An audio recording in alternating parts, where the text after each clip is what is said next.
Oui, donc bonsoir. Merci d'être venus aussi nombreux, comme déjà la première fois, pour la première séance. Et je pense que ce soir, on est effectivement, vous êtes beaucoup mieux placés et mieux assis. Donc on est très content qu'on a pu obtenir l'auditorium pour ce soir. Alors, avant de vous présenter les deux intervenants de cette séance de ce soir, je voudrais juste vous rappeler, je pense que, bon, vu que vous êtes là, vous avez déjà vu qu'il y a eu un changement d'horaire. Et je voudrais juste annoncer aussi pour la suite, vu que suite à cette affluence qu'on a vue à la première séance, on avait un petit peu de mal à organiser la suite des séances. Et du coup, on a gardé les dates jusqu'au mois de juin. Par contre, au mois de juin, la séance qui était initialement prévue le 20 juin aura lieu le 26 juin, avec donc l'invité Crystal Force qui nous parlera de la situation de la recherche de provenance dans les musées américains. Donc ça, il faut bien retenir. Et ensuite, comme vous avez pu voir dans le petit erratum, pour le 23 mai, nous cherchons toujours une salle, puisque voilà, si vous êtes aussi fidèles, la salle Champollion, elle sera pas suffisamment grande. J'ai des propositions et dès que j'ai des nouvelles, on vous tient au courant via Internet, via Facebook. Enfin, il faut bien vérifier sur la page web de l'INHA ou de l'INP, voilà, où ça se passera le 23 mai. Mais normalement, on garde la date et par contre, peut-être ça se passera également un peu plus tard, vers 18h ou 18h30. On vous tient au courant. Donc ça, c'est pour la partie pratique. Donc je suis très contente ce soir d'accueillir Raphaël Cardoso, qui est un ami en fait, depuis un moment déjà, et en fait qui sera donc en dialogue avec Didier Schulman. Je vous présente rapidement ces deux invités, et ensuite je passerai la parole à Raphaël. Alors, Raphaël Cardoso est né à Rio de Janeiro, au Brésil. Il a grandi au Brésil et aux États-Unis. Il a étudié l'histoire de l'art d'abord à Rio et ensuite à Londres, où il a passé son doctorat au Courtauld Institute en 1995. Il a enseigné pendant des années l'histoire de l'art à l'Université de Rio, et actuellement il est toujours attaché comme chercheur associé à la Freie Universität de Berlin et à l'Université de Rio. Il a également dirigé de nombreuses expositions en tant que commissaire d'exposition, donc à la fois au musée de Rio, de Sao Paulo, et également au Somerset House à Londres. Alors, ces publications en tant qu'historien de l'art portent principalement sur l'histoire du design et de l'art au Brésil. D'ailleurs, il a été aussi chercheur invité à l'INHA en 2015, avec un travail, c'était sur le design non, sur l'art brésilien, les artistes brésiliens. Et donc, comme vous avez peut-être déjà remarqué, ce qui est très intéressant par rapport à sa vie, c'est évidemment, il est historien de l'art, mais il est aussi écrivain. Donc, il a publié déjà 4 romans, des essais, et aussi des scénarios de films. Alors, je ne vais pas rentrer dans les détails, puisque en fait, évidemment, ce soir, ce qui nous intéresse surtout, c'est un roman biographique. Raphaël a publié... Attends, il est sorti en Allemagne 2016. En 2016, sous le titre allemand Vermächtnis der Seidenraupen. Alors, difficile à traduire, on pourrait peut-être traduire, je ne sais pas, il faudrait chercher un bon titre en français, quelque chose comme Héritage des vers de soie. Mais en fait, je veux pas rentrer dans les détails. Ce qui est passionnant avec ce roman, c'est une histoire d'une famille, enfin l'histoire de sa famille, de la famille de Raphaël. Et d'ailleurs, j'ai remarqué en préparant la séance de ce soir que donc c'est le sous-titre, l'histoire d'une famille, et le titre en portugais, puisque tu l'as écrit en portugais à l'origine. Donc il a été directement traduit. J'ai oublié de vous dire, il est en allemand, en néerlandais, en espagnol. Non, il existe en espagnol déjà. Non. hollandais et allemand et bien sûr en portugais, bien sûr. Alors le titre en portugais, c'est, si je prononce bien, O Remanescente. Et en fait, si on essaye de traduire, c'est quelque chose qui demeure, qui reste d'une chose détruite. Juste une dernière information, après je laisse la parole à Raphaël. Il y a un événement dans sa vie, à 23 ans, en fait, suite à la mort d'une grande tante, il découvre, en vidant la maison familiale, des malles remplis de papiers, de photos et aussi d'un manuscrit en allemand. Et en fait, c'était ça le départ de l'histoire et je ne vais pas en dire plus. Raphaël va nous raconter cette histoire. Et voilà, juste, Didier, je te présente un peu plus tard. Voilà. Hein, on laisse la parole à Raphaël et voilà, on prend la suite. Voilà. Bonsoir. Est-ce que vous m'écoutez? Oui. Bien, tout d'abord, je veux remercier Inès Rotermund-Renard pour m'avoir invité à vous adresser la parole aujourd'hui. Je suis très remerciant pour son appui, son engagement et son enthousiasme. Il est un honneur d'être ici, à l'Institut national d'histoire de l'art, auquel j'ai eu l'opportunité d'être attaché en 2015 comme chercheur invité et pour lequel je garde des sentiments de sympathie. Il me donne aussi beaucoup de plaisir d'être à côté de Didier Schulman, l'une des principales autorités mondiales en matière de biens spoliés, pour qui j'ai la plus forte admiration. En deuxième lieu, il faut avouer que je ne suis pas du tout spécialiste sur le sujet de la recherche de provenance. Ma spécialité comme historien de l'art, c'est l'art brésilien, surtout entre la fin du 19e et la première moitié du 20e siècle. Je parie que la plupart des gens dans le public connaissent mieux que moi le sujet du patrimoine spolié. Et donc, je vous prie d'excuser mes défaillances possibles et même probables. J'ai bien la conscience que je suis invité à vous parler ce soir dans la condition d'héritier. Il y a quelques ans que je me suis penché sur l'histoire de la famille de mon père et surtout sur le personnage de mon arrière-grand-père Hugo Simon. En 2012, j'ai entrepris en vrai les recherches à propos de leur exil et cela a abouti dans la publication d'un roman historique qui est paru simultanément au Brésil et en Allemagne en 2016. Depuis là, il a été publié aussi en Hollande et en Portugal. L'année dernière, en coopération avec Anna Dorothea Ludwig de l'Université de Potsdam, nous avons réussi à faire sortir un livre d'études sur Hugo Simon, lequel reste pour l'instant la dernière parole sur sa biographie. Je dis pour l'instant parce qu'en 2019 sortira une véritable biographie chez la maison éditoriale Nimbus, écrite par Jan Maroun et Nina Zenger, celle-ci chercheuse de provenance. Muni de cette perception de mon rôle ici aujourd'hui, je vais vous parler surtout de la trajectoire d'un collectionneur exilé et laisser au vrai expert, Didier Schulman, la tâche d'analyser les questions de provenance. La figure autour de laquelle tourne notre discussion est Hugo Simon, un des plus importants agents culturels à Berlin pendant les années de la République de Weimar.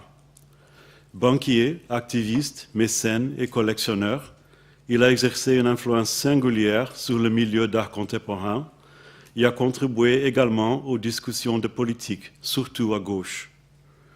Arrivé à Berlin vers 1905, il a ouvert sa première maison bancaire en 1911 et est devenu rapidement influent dans les milieux sociaux-démocrates. Pendant la guerre de 1914 à 18, il était militant pacifiste à côté de Albert Einstein, Stefan Zweig et autres figures éminentes du monde allemand et autrichien qui soutenaient la paix avec la France. En 1917, il a été un des fondateurs du Parti socialiste indépendant, le USPD, duquel sortirait à son tour le Parti communiste allemand. Juste après la révolution de novembre 1918, il a occupé le poste de ministre des Finances dans le gouvernement prussien révolutionnaire. Mais pour très peu de temps, parce que l'USPD a abandonné le gouvernement en janvier 1919. Après cet épisode, il s'est plutôt abstenu de la politique partidaire et s'est consacré à la culture et à l'agriculture. Même si son nom n'apparaît pas au premier rang des hommes publics de l'époque, il a continué à être réputé comme une espèce d'éminence grise dans les années 20. Il connaissait tout le monde à Berlin, commandait une grande fortune et était mêlé dans plusieurs projets de réforme sociale et culturelle. En tant que collectionneur d'art, Hugo Simon a été très proche du cercle autour du marchand Paul Cassirer. Ils étaient amis et il y a même une curiosité à cet égard.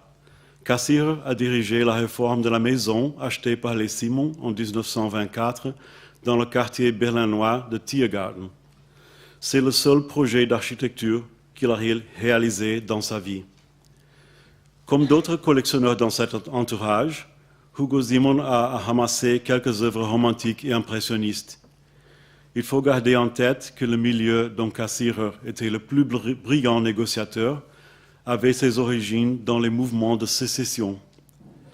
Quand les peintres Max Liebermann et Max Levogt sont sortis de la Berliner Secession en 1914 pour fonder la Freie Secession rivale, Cassirer était au centre de ce mouvement. C'est bien là l'époque où Hugo Simon a commencé sa collection. Il n'est donc pas surprenant de savoir qu'il s'intéressait pour artistes comme Levogt, Emil Orlik ou Lovis Corinth, qui gravitaient autour de ces cercles. Mais bientôt, la collection de Hugo Simon a pris une orientation encore plus moderne et il est devenu un des grands collectionneurs de ce que nous comprenons aujourd'hui comme expressionnisme. Presque tous les grands noms de l'art contemporain allemand y étaient représentés. Ernst Barlach, Lionel Feininger, George Grosz, Erich Heckel, Ernst Ludwig Kirchner, Paul Klee, Oskar Kokoschka, Georg Kolbe, Wilhelm Limburg, Franz Marc, Ludwig Meidner, Paul Modersohn Becker, Otto Müller, Max Pechstein, René Zintenis, entre beaucoup d'autres. Vous voyez ici quelques œuvres qui ont appartenu à sa collection et qui sont aujourd'hui dans des grands musées du monde. La collection avait encore deux particularités qu'il vaut la peine de mettre en relief. Hugo Simon s'intéressait énormément pour la sculpture, et dans ce domaine, c'était une des collections les plus importantes de Berlin. Les œuvres de Georg Kolbe et René Zintenis, que vous voyez ici, ont été commandées respectivement pour sa maison à Tiergarten et pour sa propriété rurale à Seelow, en Brandenburg. La deuxième particularité est que sa femme, Gertrude Simon, s'occupait aussi de la collection. Nous savons qu'elle participait des décisions d'achat et qu'il y avait des artistes qui étaient de sa prédilection particulière. Mais, comme à cette époque-là, les femmes avaient l'habitude de se cacher derrière les grands hommes, on parle de la collection comme étant seulement à lui.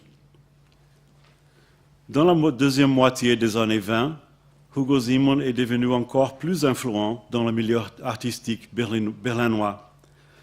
Il a participé à la création de l'association d'amis de la Galerie nationale et ensuite a été agrégé à la commission d'achat de celui qui était le plus important muséalement, surtout en ce qui concernait l'art contemporain. Les rapports de couple Simon avec le milieu d'art ont pris, en fin de compte, une dimension familiale. En 1929, leur fille aînée, Ursula, a épousé le jeune sculpteur Wolf Demeter et ils sont partis pour Paris, où Demeter est devenu disciple d'Aristide Maillol.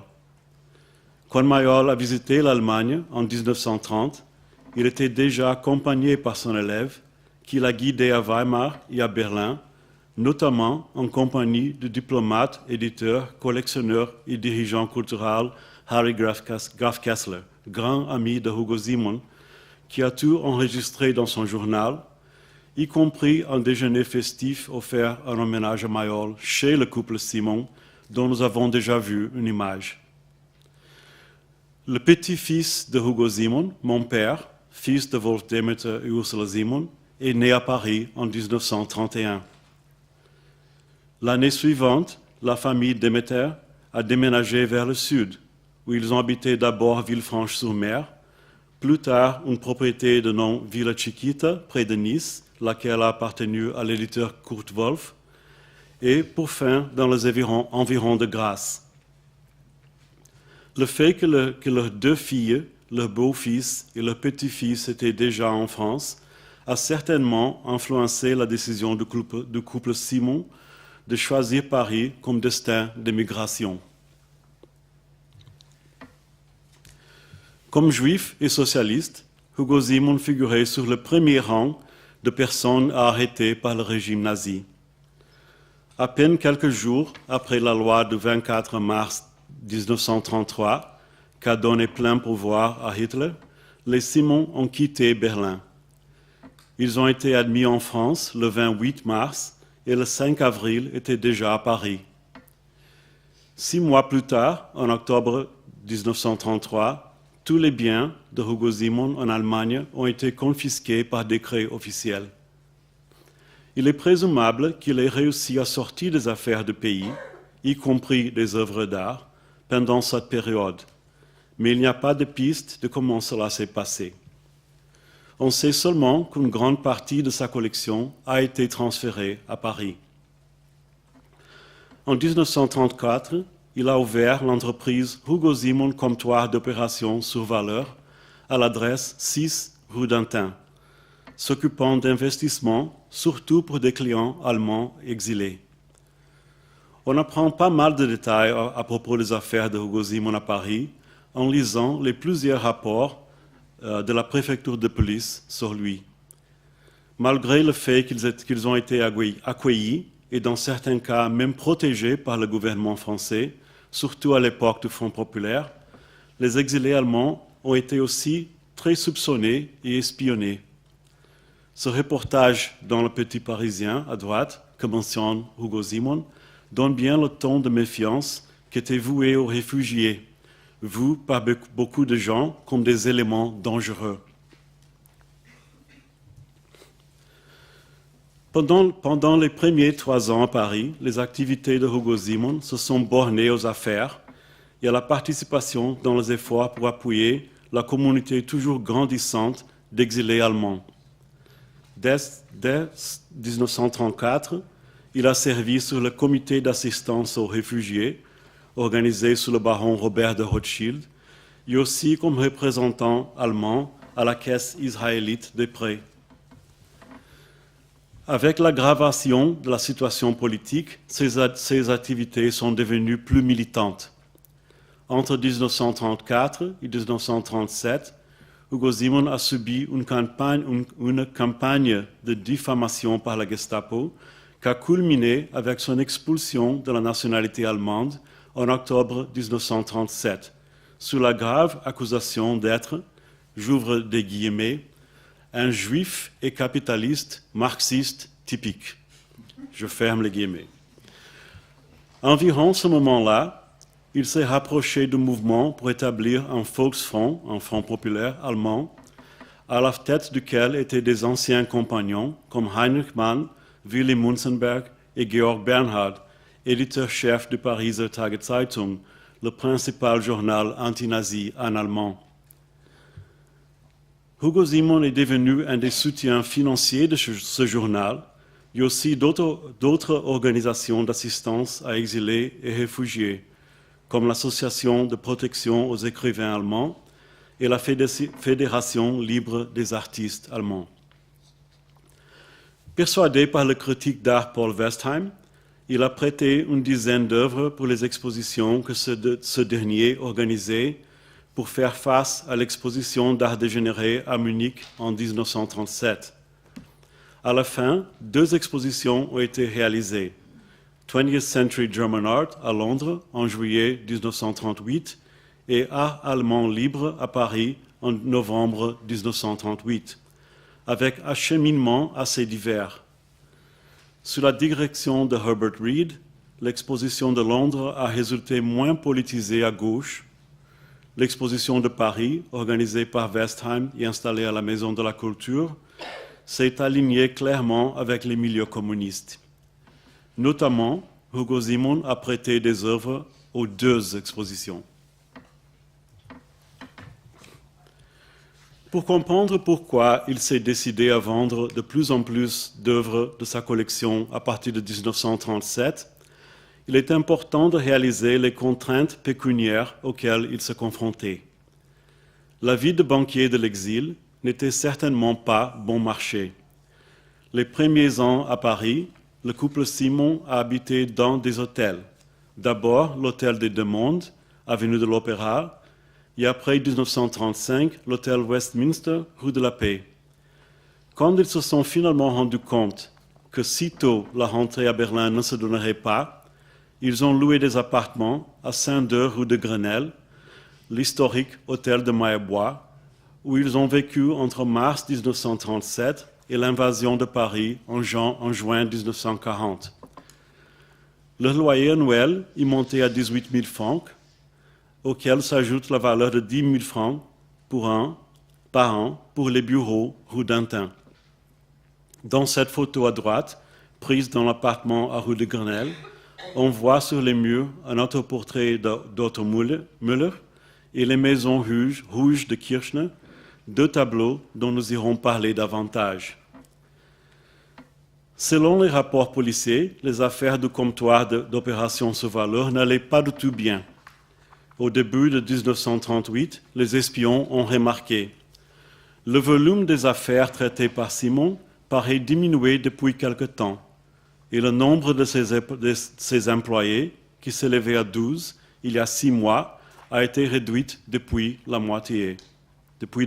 moitié. » En parallèle à cela, Hugo Simon obtenait autorisation pour entrées multiples en Suisse, où il a initié une période de vente intensive, ainsi que le dépôt d'autres œuvres dans les musées de Basel et Zurich. Comme pays neutre, la Suisse est devenue à cette époque-là un des plus importants centres du marché d'art, surtout pour la vente d'œuvres appartenant à des collections allemandes. Pris de surprise, quand de l'invasion en juin 1940, Hugo et Gertrude Simon sont partis de Paris sans presque rien apporter. Ils ont suivi vers le sud, comme presque tous les exilés et dizaines de milliers de Français aussi, dans ce qu'on a appelé poétiquement de la pagaille. Marseille est vite devenu un goulot d'étranglement pour ceux qui voulaient partir de l'Europe.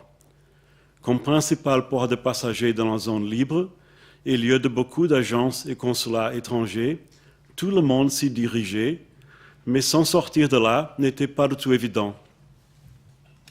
Pour émigrer n'importe où, il fallait obtenir ne pas seulement le billet de passage et un visa d'entrée pour le pays choisi, mais aussi des visas de sortie de la France et de transit pour Espagne et Portugal, dans le cas d'embarquement dans un de ces pays. Le plus difficile pour les adversaires du régime nazi était le visa français de sortie.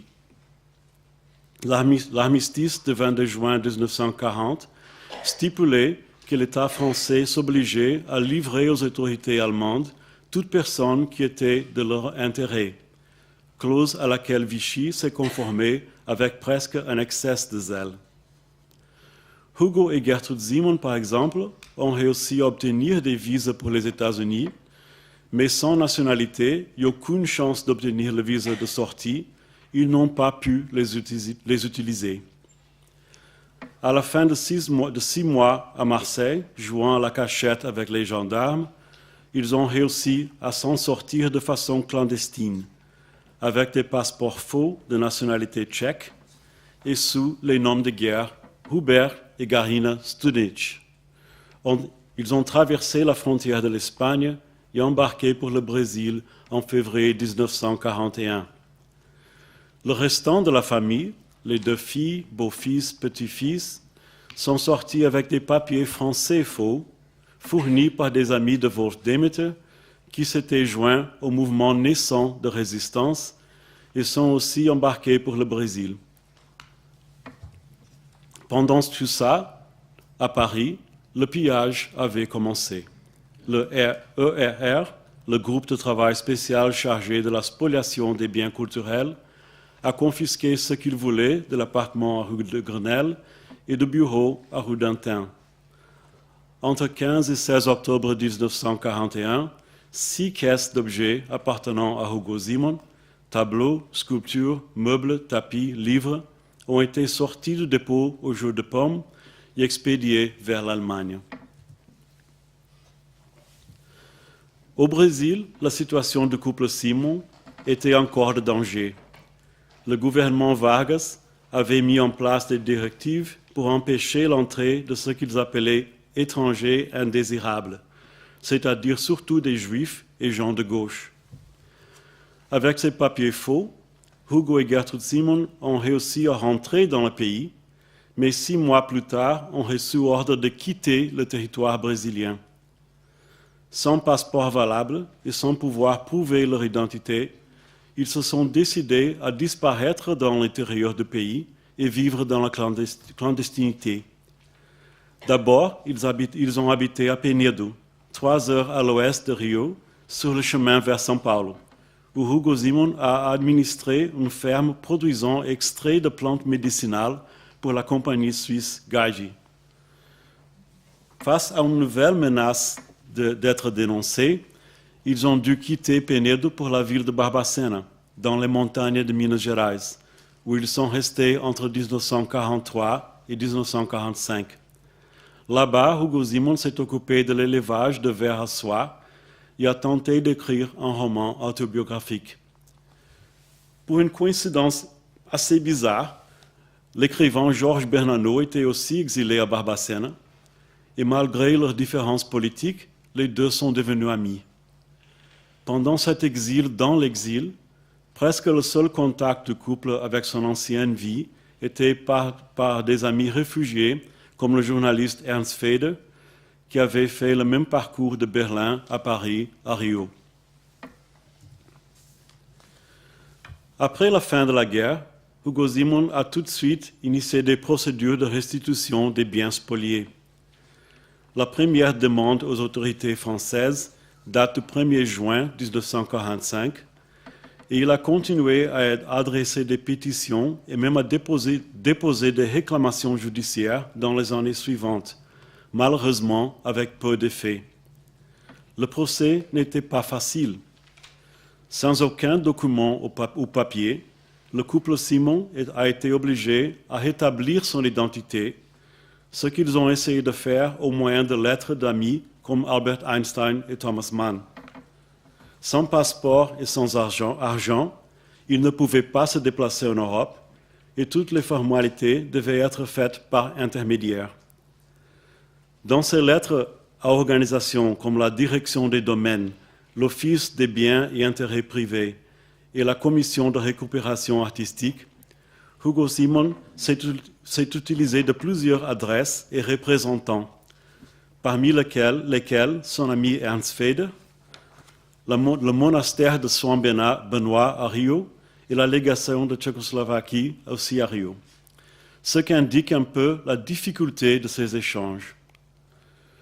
Le procès verbal de restitution d'objets mobiliers identifiables, daté de 18 septembre 1947, démontre que seulement 8 œuvres d'art et environ 70 objets de mobilier et articles ménagers ont été restitués. C'est une petite fraction des 6 caisses renvoyées en Allemagne 6 ans plus tôt. Au 4 juillet 1950, Hugo Simon est mort à São Paulo, dans la pénurie et presque oublié. Par ironie du sort, le seul document où il a pu reprendre son vrai nom est le certificat de décès. Gertrude Simon a vécu encore 14 ans après la mort de mari, d'abord à Penedo et plus tard au Paraná, dans le sud du Brésil, où Wolf Demeter, alias André Denis, était employé dans une grande fabrique de papier. Même après la guerre, les autres membres de la famille ont continué à vivre sous les fausses identités assumées durant la fuite au Brésil. Leur motivation pour cette décision reste obscure, mais certainement elle se rattachait au désir de reprendre la normalité et aussi à la crainte de perdre le droit de séjour au Brésil. Mon père, qui est arrivé au Brésil à l'âge de 10 ans, avait 19 ans quand son grand-père à lui est mort. Pour pouvoir conclure ses études, il a été obligé à régulariser sa situation légale. En 1956, il s'est naturalisé brésilien, incorporant le nom de guerre et les autres données faux d'identité comme lieu et date de naissance. De cette façon, il est devenu le premier de la famille à avoir des papiers authentiques, même que mensongers. Aux années 60, mes grands-parents ont finalement repris la nationalité allemande, mais ils n'ont réussi à rectifier leur nom et identité qu'en 1972. Quand j'étais enfant, on me disait que mon grand-père et ma grand-mère étaient français. Je le croyais, bien sûr. Je n'ai su la vérité que beaucoup plus tard. Je me permets de fouiller dans ces histoires de famille parce que les recherches de patrimoine spolié ont fréquemment un rapport étroit avec la psychologie de l'exil. Les gens qui ne connaissent pas ces histoires se demandent parfois pourquoi les héritiers n'ont pas fait une demande plus tôt. Pourquoi les descendants attendent des décennies pour se manifester ou pour enregistrer une réclamation. Je connais pas mal d'histoires de famille et de guerre. Il existe très souvent une interdiction de parler du passé. On ne parlait pas de ça chez nous. C'est là une affirmation plus que répandue. Et je peux témoigner qu'elle s'applique bien à mon expérience. Cette interdiction a duré très longtemps. Même après la mort de mes grands-parents et de mon père, elle a continué. En 1992, j'ai commencé à m'occuper des affaires de restitution des biens de mon arrière-grand-père en Allemagne. C'était peu après la réunification allemande et ses anciennes propriétés dans l'Est devenaient accessibles pour la première fois. En rétrospective, je trouve remarquable que je ne me suis pas intéressé davantage pour sa collection d'art.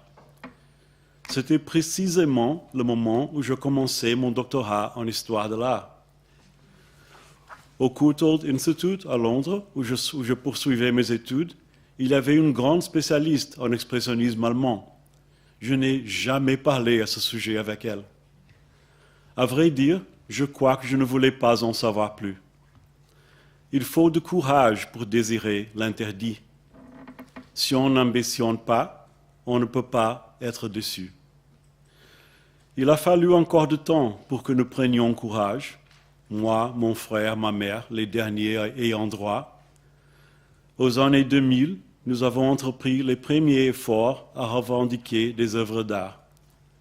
Les procès sont toujours complexes et chaque cas est différent des autres. Hugo Simon n'a jamais fait cataloguer sa collection. Pour la plupart des œuvres, nous n'avons qu'un titre et un nom d'artiste. Max Pechstein, paysage, il y en a plusieurs. Même quand on possède toutes les données, il reste la tâche de localiser l'œuvre. Les maisons rouges de Kirchner, que nous avons vues sur le mur de la rue de Grenelle, a apparu sur le marché d'art à Paris en 1995 et ensuite disparu de nouveau. En revanche, l'autre tableau dans cette vieille photo, l'autoportrait d'Otto Müller, est un cas de réussite indiscutable. Après l'avoir localisé dans le York Castle Museum, en Angleterre, nous avons adressé une réclamation au musée qui a mis en place une commission d'experts pour rechercher la demande. Ils ont découvert que le tableau avait été laissé dans le musée par Herbert Reed, qui l'avait gardé après l'exposition de 1938 à Londres, et qui n'avait pas de droit, et l'ont rendu le tableau à ma famille. Le tableau est avec mon frère maintenant, il est le responsable pour cette mauvaise photo. C'est un exemple rare de transparence dans ces affaires de biens spoliés. L'exemple contraire, nous avons éprouvé l'année suivante avec la vente du Cri de Munch, lequel a appartenu à Hugo Simon entre 1926 et 1937. La maison de vente Sotheby's a agi en collusion avec le vendeur pour déconcerter ma famille et nous priver de revendiquer un règlement juste. À la fin, nous n'avons pas reçu un centime d'une vente décrite à l'époque comme l'œuvre d'art la plus chère de l'histoire. Avec cette affaire, finalement, j'ai eu la formation en marché d'art que je fouillais depuis tant d'années. Ce reportage à droite dans le journal norvégien VG représente pour moi le moment où je me suis rendu compte de la vraie dimension de ces histoires de restitution. Il ne s'agit pas seulement de biens et propriétés et de qui détient le pouvoir de s'en emparer, mais de redresser les injustices historiques. Depuis là, je me suis mis à fouiller dans les archives, un peu tardivement, on pourrait dire, mais je crois qu'il est toujours temps de faire ce qui s'impose. À mon avis, le processus est aussi important que le résultat. Malheureusement, dans les affaires de restitution, il existe une coutume de conflit entre familles et musées, entre les intérêts privés et les politiques publiques. Cela ne sert qu'aux avocats. Nous vivons un moment de démarrage de questions longtemps supprimées dans le domaine des biens culturels, surtout par rapport à la restitution de biens spoliés. J'ai l'espoir que les discussions présentes nous amènent à des actions concrètes. Merci.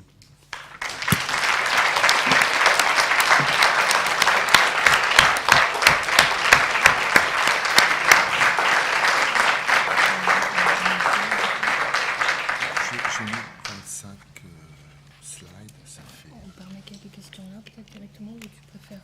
C'est toi qui... Ouais. Non, mais c'est parce que je pense que c'est tellement riche que... Ouais.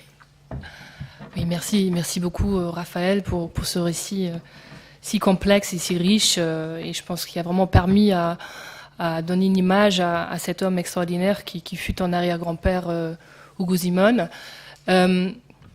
J'hésite un peu, j'imagine que vous avez déjà plein de questions, mais je préférais en fait, si vous êtes, surtout vous deux, vous êtes d'accord, d'enchaîner directement avec la présentation de Didier Schulman, qui parlera donc concrètement d'un tableau qui très fort probablement appartenait à Hugo Simon.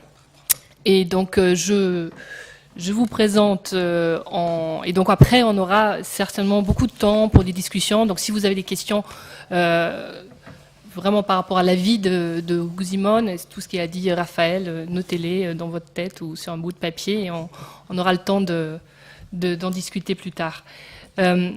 Alors je pense que Didier Schulman, c'est peut-être pas la peine vraiment d'entrer dans les détails pour le présenter ici en France, à Paris. Je pense que beaucoup d'entre vous le connaissent depuis longtemps. Il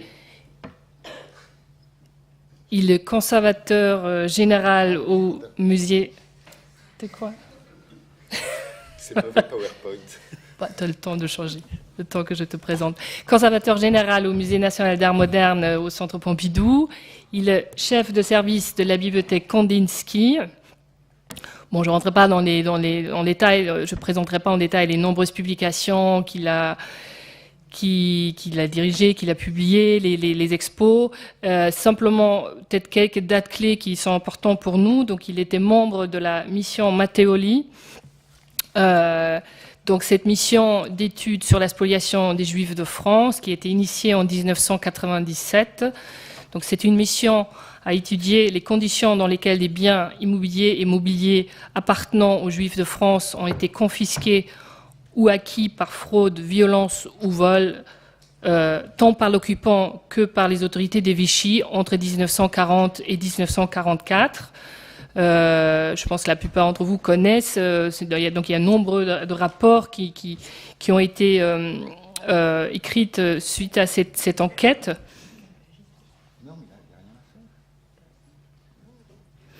Et donc des rapports concernant les pillages des appartements et leurs indemnisations, des rapports concernant la spoliation financière et bien sûr aussi le rapport que Didier Schulman a dirigé avec Isabelle Lemann de Charmont en 2000 concernant le pillage de l'art en France pendant l'occupation et la situation des 2000 œuvres confiées aux musées nationaux, donc les fameux 2000 MNR dont on parle encore aujourd'hui. En 2014, Didier Schulman était coéditeur de la réédition augmentée du livre de Rose Vallon, Le Front de l'Art, donc ce livre qui est apparu pour la première édition en 1961. Et en fait, je voudrais aussi mentionner un événement qu'il a co-organisé avec toute son équipe formidable du Centre Pompidou. C'était en 2015, l'été 2015, l'université d'été, qui s'appelait Les sources au travail, les spoliations d'œuvres d'art par les nazis 1933 à 1915. Donc c'était quoi? C'était en fait une université qui a duré à peu près pendant une dizaine de jours, qui a lieu au Centre Pompidou, mais pas seulement. Il y avait aussi des manifestations, enfin des conférences aux archives diplomatiques, à Pierrefitte, aux archives nationales. Et donc c'était une sorte de tour de table interdisciplinaire, international et intergénérationnel, qui a réuni à peu près une bonne soixantaine d'historiens d'art, anthropologues, artistes, archivistes, écrivains et juristes de nombreux pays.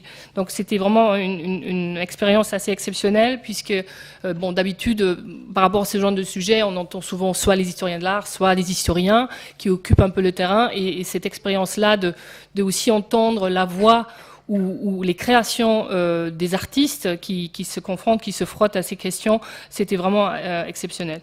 Voilà, et donc dernière chose, c'est une exposition qui est prévue pour le mois de mai, et donc tu nous en diras quelques mots, je pense. Merci beaucoup Inès, et merci de m'avoir associé à ce séminaire. Je voulais commencer mon intervention en posant la question de la forme du récit que prend la recherche de provenance. Est-ce qu'on fait le récit des œuvres ou est-ce qu'on fait le récit de la recherche? Et là, je suis un peu pris à mon propre piège parce que vous m'avez un peu entendu m'exclamer tout à l'heure, j'ai enregistré mon PowerPoint sur mon disque dur et pas sur la clé, donc la clé est vide. Donc je vais être obligé de faire un récit sans beaucoup d'images. Je vous les brandirai parce que j'ai quand même fait un print avant. Mais ça va ça va être une contrainte intéressante. Avant de commencer, je voudrais d'abord indiquer que ce genre de recherches ne peuvent être conduites que collectivement, c'est-à-dire en s'appuyant sur les compétences des uns et des autres. Et il y en a ici quelques-uns et quelques-unes dans la salle. Et je les citerai parce que c'est important que la construction des histoires que l'on essaye d'établir retrouvent chaque fois leur auteur, leur inventeur, comme on dit en archéologie. Et au départ, pour moi, le travail sur le Pechstein d'Hugo Simon commence par une alerte que m'a lancée ma collègue Angela Lampe, ici présente, alors qu'elle travaillait avec une collègue allemande à elle sur le catalogue raisonné des œuvres de Max Pechstein, qui est maintenant paru. Et donc ça devait se situer au début des années 2000. Il y a 2 Pechstein dans la collection du Musée national d'art moderne. Et Angela, à la demande de cette collègue, devait un tout petit peu investiguer leur contenu, leur histoire.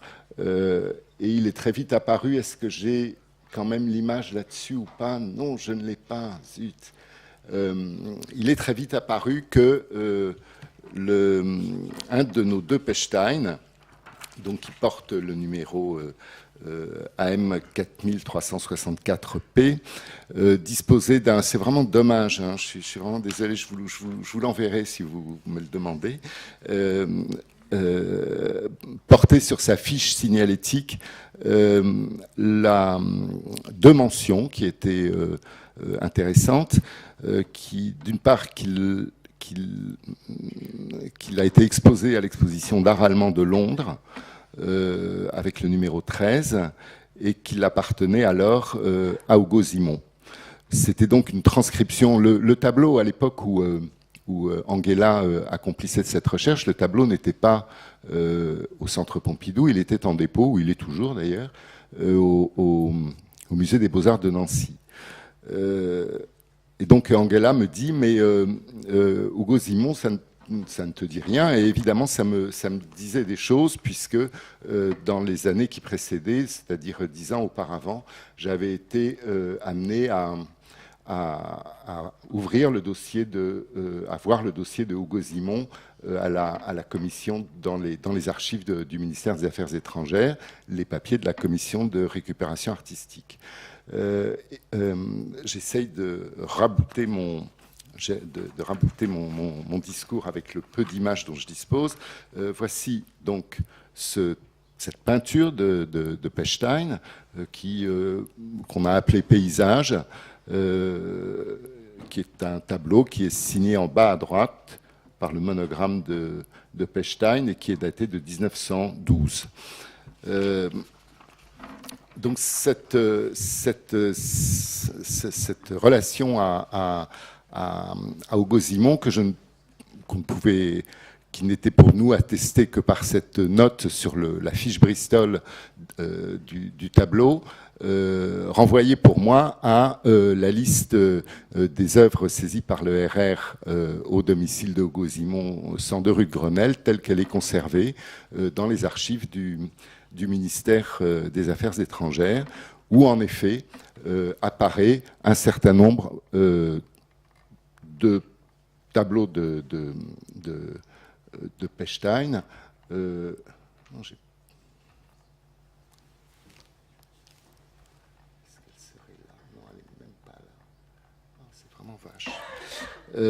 Dont la plupart des Pechstein qui apparaissent sur cette liste sont biffés d'une ligne et accompagnés de la notion du mot vernichtet, qui veut dire détruit.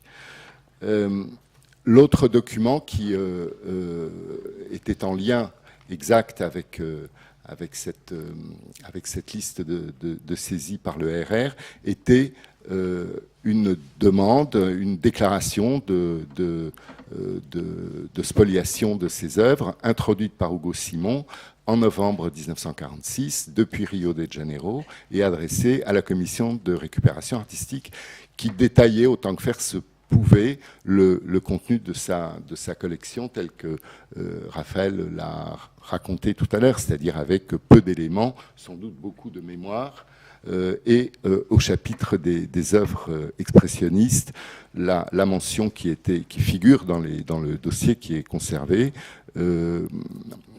dit à part de ces tableaux, il se trouvait dans l'appartement un nombre de tableaux expressionnistes, entre parenthèses, art défendu, des différents peintres allemands, par exemple Kirchner, Haeckel, Pechstein, Meidner, Springel et autres.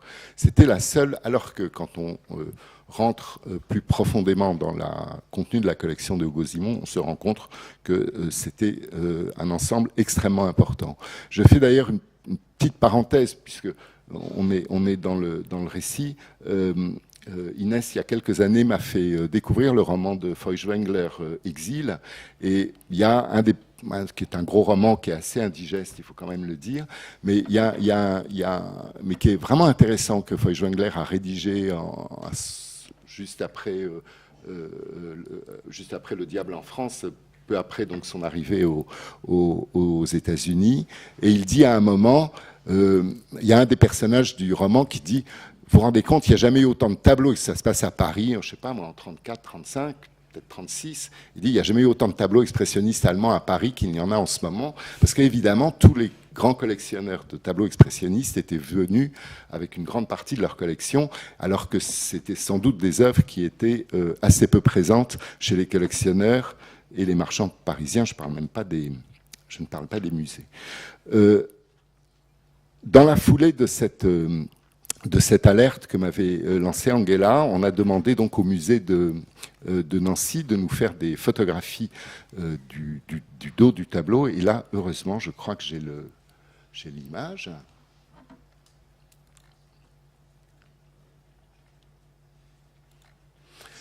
Et donc on a disposé d'un certain nombre de représentations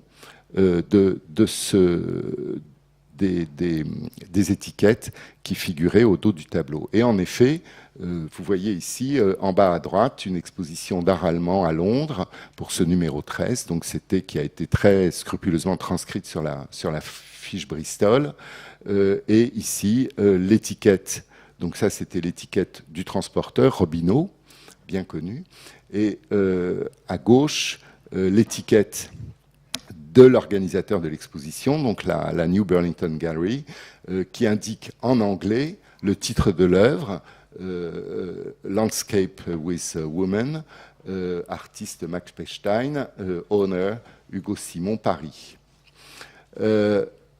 Parenthèse, et qui vient un peu corroborer ce que disait Raphaël tout à l'heure, lorsque le tableau est venu quelques années plus tard au Centre Pompidou pour l'exposition Modernité plurielle, vous le voyez là accroché au milieu de la Simèze, j'ai photographié de nouveau cette étiquette en me rendant compte que la photographie du musée des Beaux-Arts de Nancy, ça c'est un petit truc pour les chercheurs de provenance, la photographie n'avait pas tenu compte de ce que l'étiquette roulait sur la tranche du châssis, et que donc la mention Madame Simon n'apparaissait pas sur la photographie.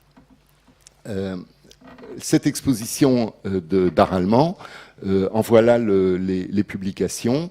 Vous pouvez voir qu'il y a un Italian Landscape qui a été prêté par Hugo Simon, et c'est le seul Pechstein qui est inscrit dans le catalogue comme étant prêté par Hugo Simon, mais sur le petit Bristol à l'encre rouge que vous voyez, il est indiqué qu'il y a plein d'autres tableaux qui sont accessibles à la vente, puisque c'était une exposition vente. Ce qui constitue sans doute aussi une explication de la présence de l'autoportrait de Otto Müller. C'était pas une exposition où toutes les œuvres allaient revenir au prêteur. L'autre élément qui nous a troublés dès que on en a eu connaissance, ça a été cette étiquette de gauche, qui est l'étiquette que les collections de l'État apposent au revers des tableaux, qui entrent dans ce qu'il est convenu d'appeler les collections de l'État, gérées par aujourd'hui le Centre national des arts plastiques. Donc le tableau porte bien ce numéro 28823, et j'ai demandé à la conservation du CNAP de me faire parvenir d'autres documents dont il pouvait disposer sur la provenance de cette œuvre. Et on m'a envoyé une petite fiche Bristol que vous voyez là à droite, qui porte exactement à peu près les mêmes mentions, qui est de la même main que l'étiquette, sauf qu'elle indique que cette inscription, cette prise en charge par l'État, a été réalisée sur l'ordre de M. Viat. Donc je me suis retourné évidemment sur Germain Viat, qui était mon ancien directeur, et qui était un jeune inspecteur de la création artistique en 1966, et qui s'est empressé de me répondre un petit mot que que j'avais scanné pour vous le montrer. Et je suis vraiment désolé de ne pas vous montrer ce document, qui est un vrai document d'archives dans lequel Germain me raconte, bah oui, moi en 66, j'étais un jeune inspecteur, je parcourais les caves du palais de Tokyo à regarder quelles pouvaient être les œuvres qui étaient accumulées là. Ça devait être un tout petit peu désordonné comme réserve, et je suis tombé sur une pile de tableaux de laquelle j'ai extrait ce Pechstein qui n'avait aucune marque, aucun attribut d'entrée en collection publique. Et donc j'ai dit, mais il faut le coucher sur les inventaires. Et donc l'agent qui était en charge de la tenue des inventaires l'a couché sur les inventaires sur ordre de M. Viat. Viat a fait en sorte que ce tableau puisse immédiatement passer dans les collections du Musée national d'art moderne, où il a été donc intégré comme étant une attribution de l'État après un achat de l'État. Et ce n'est donc dans la foulée de ces divulgations, de ces compréhensions qu'on a eues de l'histoire de l'œuvre, qu'on a modifié ses modalités d'entrée en collection, comme on dit en langage maison, et qui c'est devenu non plus un achat de l'État, parce que ça c'était un peu grossier, mais une inscription à l'inventaire. L'enquête s'est poursuivie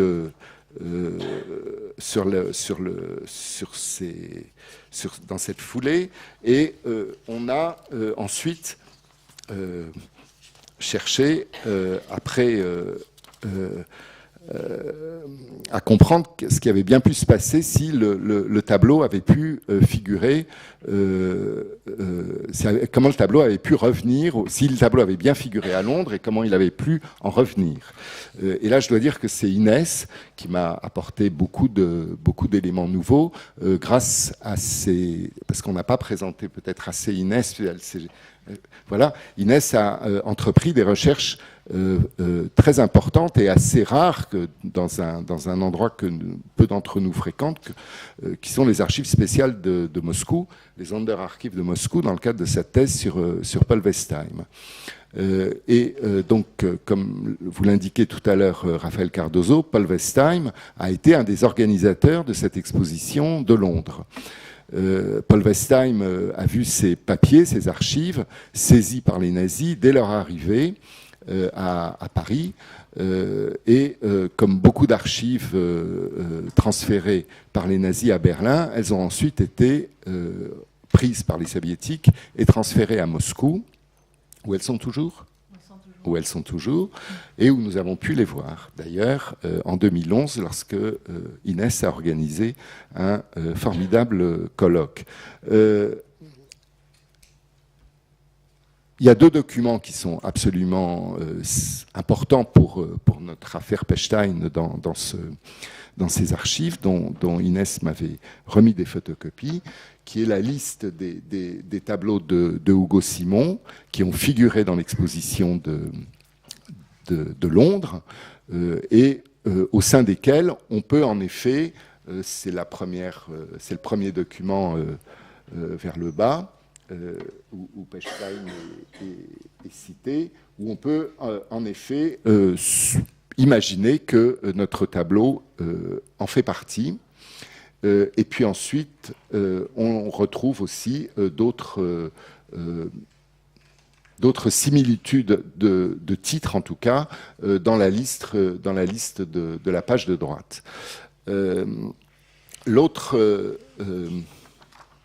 L'autre élément important, là, dont je n'ai malheureusement pas de photo, c'est la question de l'itinérance de cette exposition sous une forme un peu différente, à la fois dans sa consistance et dans son contexte politique, que Raphaël a évoqué tout à l'heure, à la Maison de la Culture de la rue d'Anjou, où on est sûr, pour le coup, puisqu'on en a la photo, qu'un autre tableau de Hugo Simon, qui est les fameuses Maisons Rouges de Kirchner, a figuré, parce qu'il y a eu un tout petit reportage photographique d'un photographe allemand en exil à Paris à ce moment-là, qui s'appelait Josef Brettenbach, qui a photographié 3 murs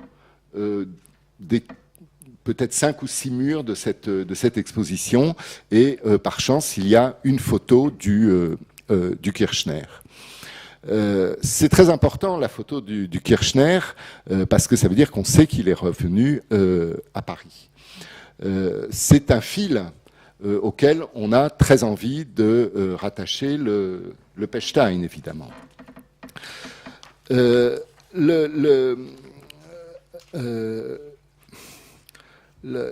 Kirchner, donc, figure dans une photographie de l'appartement que Raphaël vous a montré tout à l'heure. Je ne sais pas si je l'ai ici. Et cette photographie a été envoyée par... voilà, cette photographie a donc été envoyée par... je ne sais pas... toi, Raphaël, je ne sais pas d'où tu tiens la photographie. C'est celle qui est ici en France ou c'est un autre tirage dont tu as pu... la photographie de l'appartement? C'est un autre tirage. Oui. Parce que donc ce tirage-là est conservé aux archives du ministère des Affaires étrangères, puisque Hugo Simon l'a envoyé avec sa liste de réclamations au titre de preuve. Moi j'étais dans l'idée que, et il a écrit au dos, cette bibliothèque avec les livres avec des livres précieux, le fauteuil, le tapis et le tableau de droite, les maisons rouges de Kirchner, se trouvaient dans mon appartement 102 rue de Grenelle à Paris, et c'est signé par Hugo Simon. Donc ça fait partie des éléments de preuve qui ont été transmis par Hugo Simon. Moi je me suis toujours dit que c'était plutôt l'appartement de Berlin, la maison de Berlin, mais toi tu penses que c'est la photo prise à Paris? Quoi? Ça, la photo, c'est Berlin. Oui. C'est Berlin, c'est Berlin. Oui, oui, c'est ce que je pense aussi. Il y a écrit, oui, que ça se trouvait à Paris.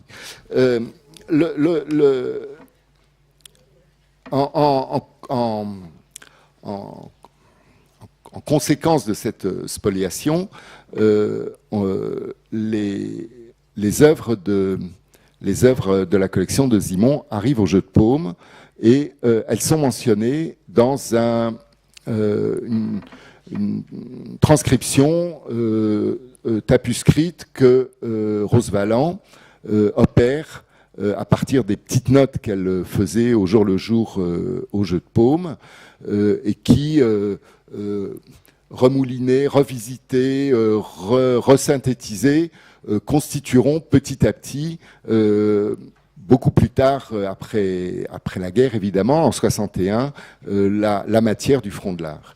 Ce qui est très intéressant quand on lit toutes les notes et quand on fait presque la génétique des textes de Rosvalan à partir de sa présence au Jeu de Paume, c'est qu'on se rend compte que petit à petit, elle aussi construit un récit, et que dans ce récit qu'elle élabore de la spoliation et de ce qu'elle a vécu en tant que témoin au Jeu de Paume, elle va progressivement évacuer justement les gens comme Hugo Simon, c'est-à-dire les Allemands. Les exilés allemands à Paris sont des figures particulièrement évidemment persécutées par l'occupant, dont elle consigne très instantanément l'arrivée des œuvres ou le coulage de leurs œuvres par le RR,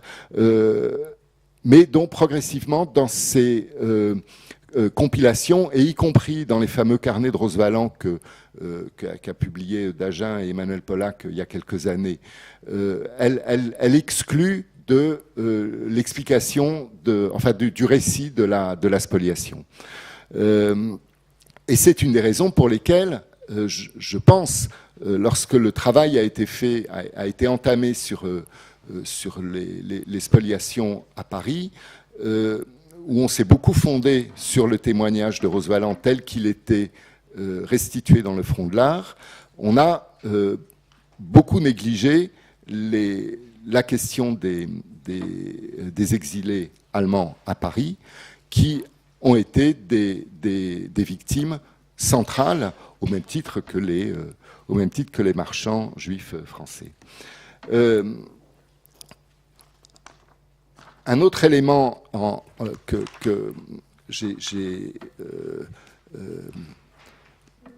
dont je voulais vous montrer la photo, donc j'ai mis à jour tout récemment, hier, dans une des boîtes du ministère des Affaires étrangères, est lié à un épisode très important et à ce qui était jusqu'à présent, enfin par moi en tout cas, je dois l'avouer, assez pas controversé, mais sur lequel j'avais des doutes, qui est le fameux incendie des 500 à 600 œuvres d'œuvres dites dégénérées, survenues au Jeu de Paume en juillet 1943. Dans le front de l'art, et on parle de Hugo Simon là. Dans le front de l'art, Rose Valland évoque cet épisode en 5-6 lignes. Elle dit il y a eu un incendie avec des tableaux modernes. Elle cite Dali, Marie Laurencin, Braque, Picasso, et elle fait état du témoignage du gardien-chef du Jeu de Paume, et puis voilà tout. Hier, dans le carton 577, qui est plutôt donc un carton de préparation de notes de Rose Valland pour la rédaction des chapitres du Front de l'Art, et qui sont des notes plutôt dactylographiées, un peu comme celle-là, ou des petites notes manuscrites préalables à ces notes dactylographiées, mais jamais des notes de terrain de la période de l'occupation, dans un dossier qui s'appelle Liste des œuvres détruites dans les jardins du Jeu de Paume en juillet 1943. Il y a une série de bouts de papier qui sont vraiment écrits sur le champ, sur le terrain, et qui listent l'ensemble non seulement des œuvres qui ont été détruites, mais des collectionneurs. Et le nom de Hugo Simon apparaît en effet pour 13 œuvres qui ont été détruites lors de cet incendie du Jeu de Paume en juillet 1943. L'autre élément de l'enquête, qui a été un élément, là pour le coup, un tout petit peu perturbant, a été, grâce à la transmission que m'avait fait une collègue des Archives nationales, a été le suivant. Vous connaissez peut-être l'affaire du train d'Aulnay, qui est ce fameux train qui a été lancé sur les rails par les nazis quelques jours avant la libération de Paris, qui comportait plusieurs dizaines de wagons contenant des caisses d'œuvres qui étaient les dernières à être évacuées, étant entendu qu'il restait un certain nombre d'œuvres au Jeu de Paume, mais pas en énorme quantité. Le train contenait plus d'œuvres que les nazis n'en laissaient au Jeu de Paume. Ce train a été arrêté par les réseaux de résistance. Bon, ça a été l'objet ensuite des deux films successifs, celui de Frankenheimer et celui de... J'ai un trou. Le Monuments Men. Mais peu importe. Il existe de très nombreuses listes du contenu de ce train qui sont réparties dans différents cartons des archives du ministère des Affaires étrangères. Et il y en a une aussi dans les archives aux archives nationales, dans les versements des musées nationaux, qui est sans doute la meilleure, puisqu'il y avait quelques caisses qui contenaient des œuvres de Hugo Simon, et sur la liste qui est conservée par les Archives nationales, il y a des petites notes qui ont été ajoutées page à page et qui sont des notes de calpinage qui ont été prises par les agents des musées nationaux, qui ont ouvert les caisses, qui ont essayé d'identifier les œuvres. Et au chapitre des caisses de Hugo Simon, il y a des petites notules qui sont écrits à la hâte, au crayon. C'est assez difficile à déchiffrer, mais vous les avez déchiffrés aussi, puisque vous les avez cités dans votre petite note. Toi, tu les as aussi. Qui dit la chose suivante. Hugo Simon, 102 rue de Grenelle, juif allemand, émigré à Paris avant 1939, s'est sauvé de Paris avant l'arrivée des Allemands, et peut-être allé en Amérique, où l'on sait qu'il a de la famille. Les Allemands ont emporté ce qu'ils ont trouvé dans l'appartement. Après le départ des Allemands, l'administration des domaines a enlevé ce qui restait, puis a réquisitionné l'appartement qui est loué. On n'a jamais eu de nouvelles du locataire parti. Il n'y a personne à Paris, répondent plus. Alors, moi, ça m'a mis la puce à l'oreille de façon énorme. D'une part, il y aurait eu des choses qui seraient restées dans l'appartement, et d'autre part, l'administration des domaines s'en serait saisie. Et donc là, ça a été dans les années, ces 2-3 dernières années, ces 2 dernières années d'assez mauvaises pistes, puisque j'ai essayé de voir s'il y avait des traces d'une appropriation par l'administration des domaines de biens mobiliers restés en souffrance dans un appartement abandonné par un juif en exil. Jusqu'à ce qu'un jour, en allant à une réunion de la CIVS, je passe en vélo rue de Grenelle et je m'arrête. Je me dis, mais finalement, ce 102 rue de Grenelle, je suis jamais allé voir à quoi ça ressemblait. Et voilà, je vous avais préparé plein de très belles photos, dont des photos d'Adjé, magnifiques.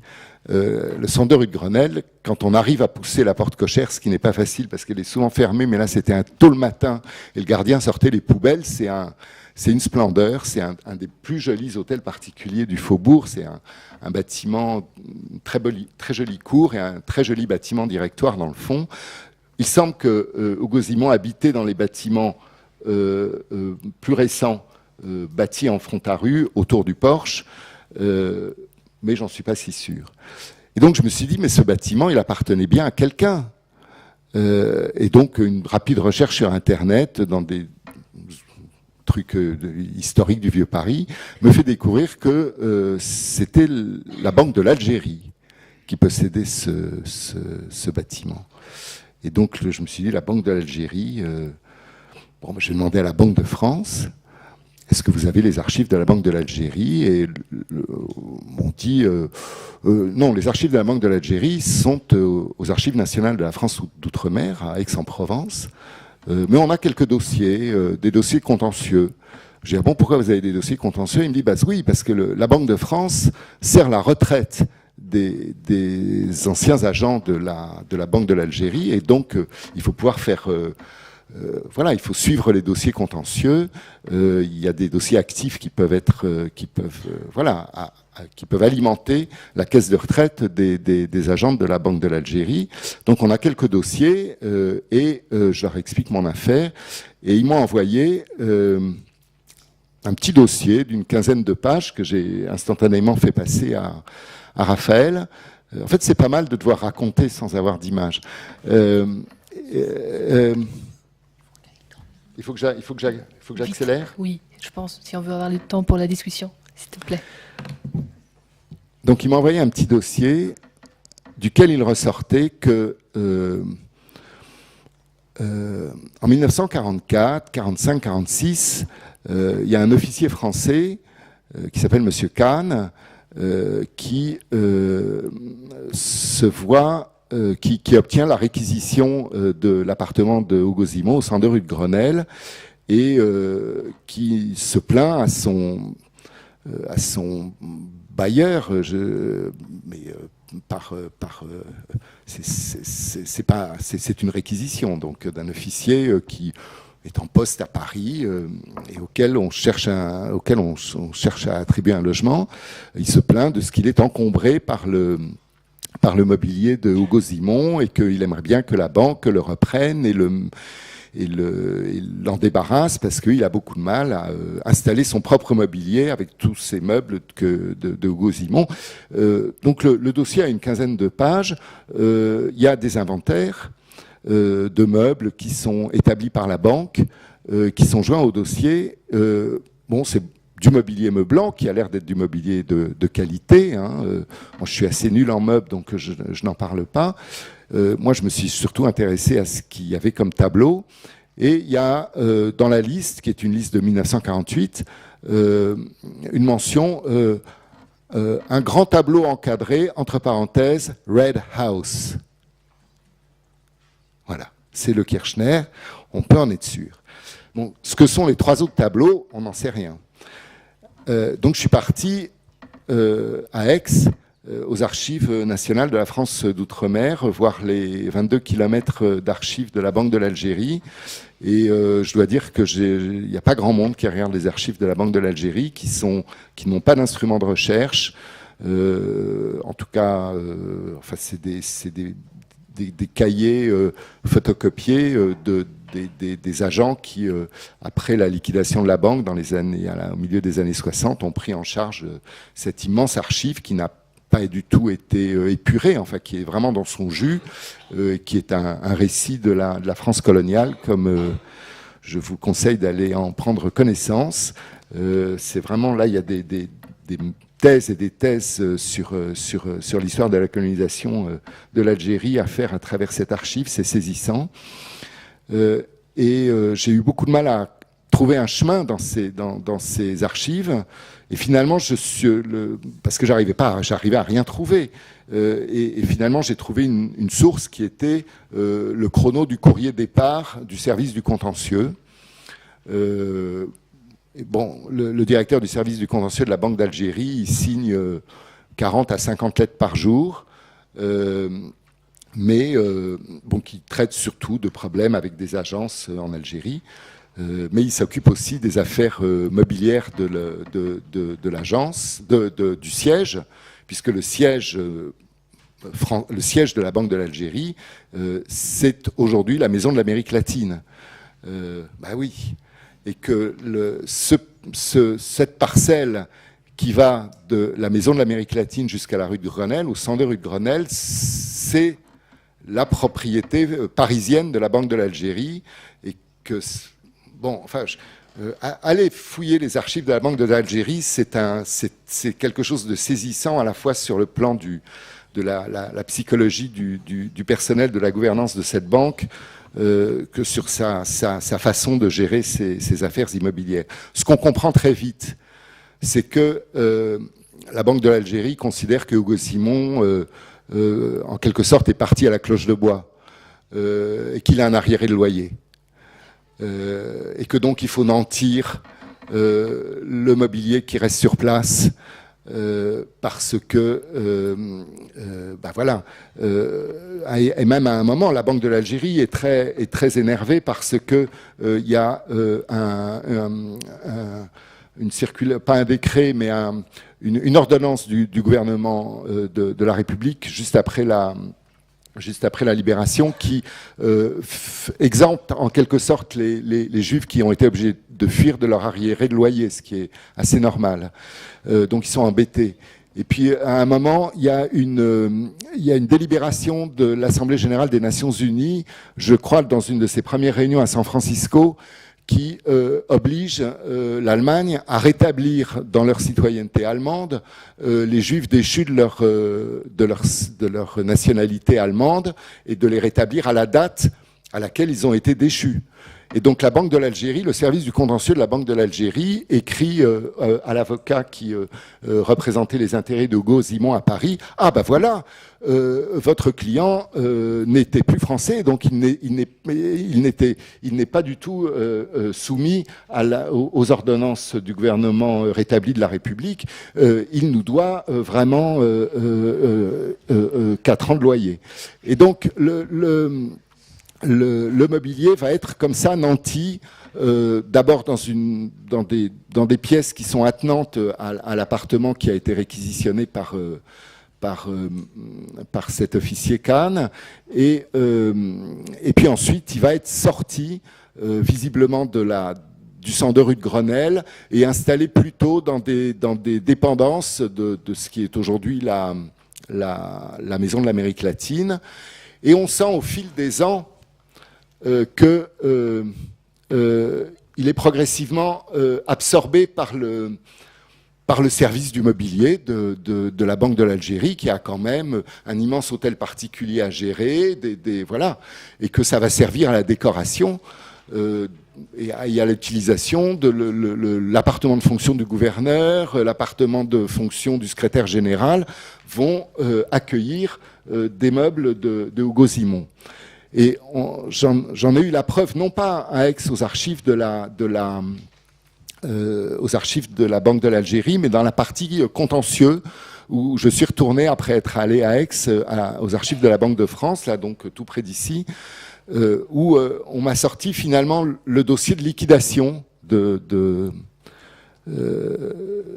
biens mobiliers et immobiliers de la Banque de l'Algérie. Et il y a eu le 3 et le 4 mars 1964 une vente aux enchères sur place de l'entièreté du mobilier de la Banque de l'Algérie. Et cette vente, qui était une vente adhère, a été précédée par des inventaires dactylographiés faits par l'étude adhère, et quelle n'a pas été ma surprise qu'on a partagé ensemble, Raphaël et moi, puisqu'il se trouvait à Paris le jour où j'étais invité par les services des archives de la Banque de France à aller voir ces papiers, de voir des listes de meubles. Et derrière certains mobiliers empire, derrière certains guéridons, derrière certains bonheur de jour, il y avait entre parenthèses Hugo Simon. Et c'était pas des documents des années 40, c'était pas des documents des années 50, c'était des documents de 1964. C'est-à-dire que la mémoire de l'appartenance à Hugo Simon perdurait juste au moment où la banque allait liquider ce qui en restait. Voilà. Donc c'est tout ce que je voulais raconter. Le Pechstein n'a aucune présence certaine dans cette liquidation. Le Kirchner, oui, certainement.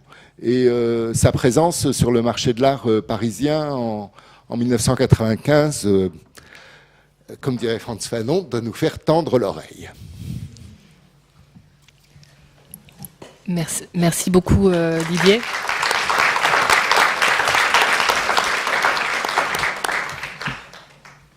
Donc, je pense que tout le monde, on a tous plein de questions par rapport face à cette richesse de l'histoire, de toutes ces couches qui remontent à la surface. Je vous passe peut-être directement la parole, même si moi j'ai bien sûr aussi des questions à poser à nos invités pour éviter que tout le monde s'en aille. On a un peu avancé dans le temps. Donc voilà, qui a des questions à poser à Raphaël Cardoso ou Didier Schulman?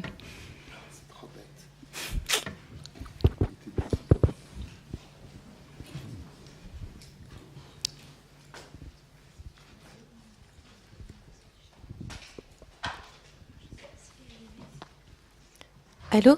Oui, il est allumé. Alors merci, c'était passionnant. J'ai une question, il y a dans l'affaire du Pechstein quelque chose que je ne comprends pas. Sait-on quand est-ce qu'il est arrivé au Palais Tokyo? Puisque manifestement c'est ça. Oui. Non, j'ai pas voulu noyer le poisson, on ne sait pas. Oh, non, mais c'est tout à fait. Non, mais c'est juste, il n'y a aucun moyen de savoir quand ce tableau arrive au musée. Alors c'est ça. Enfin, on n'a pas de moyens, c'est ça. C'est-à-dire que je n'ai pas eu accès. Le CNAP n'a pas versé toutes ses archives aux archives nationales. Donc, il semblerait que ce soit en train de se faire. Bon, avec le grand déménagement qui se prépare pour Pantin, il semblerait peut-être que ça se fasse. Mais enfin, les collègues archivistes des Archives nationales considèrent que c'est un gros déficit pour eux que de ne pas avoir les archives des années qu'ils devraient avoir de fonctionnement du CNAP. Donc, moi, je n'ai pas eu accès non plus, mais j'ai demandé aux collègues du CNAP de regarder s'ils avaient des calpinages, des petits bordereaux d'arrivée, en fait, ces bouts de papier qu'on trouve dans les archives, genre arrivée d'un Pechstein livré par un... Je ne sais pas. Donc, ils m'ont dit qu'ils ont regardé et qu'ils n'ont rien trouvé. Donc, si vous voulez, la première trace du Pechstein au Palais de Tokyo, dont on dispose, c'est sa présence dans une pile dans laquelle Germain Viat met son nez, à la fin de l'été 66. Et dans la pile, il y avait d'autres... Alors, dans la pile, il y a d'autres choses, oui, bien vu. Dans la pile, il y a d'autres choses, et il y a en particulier... Alors, il y a en effet, il y a 4 dessins de Delaunay, parce que quand ils sont... il y a 4 dessins de Delaunay qui suivent le même sort que le Pechstein,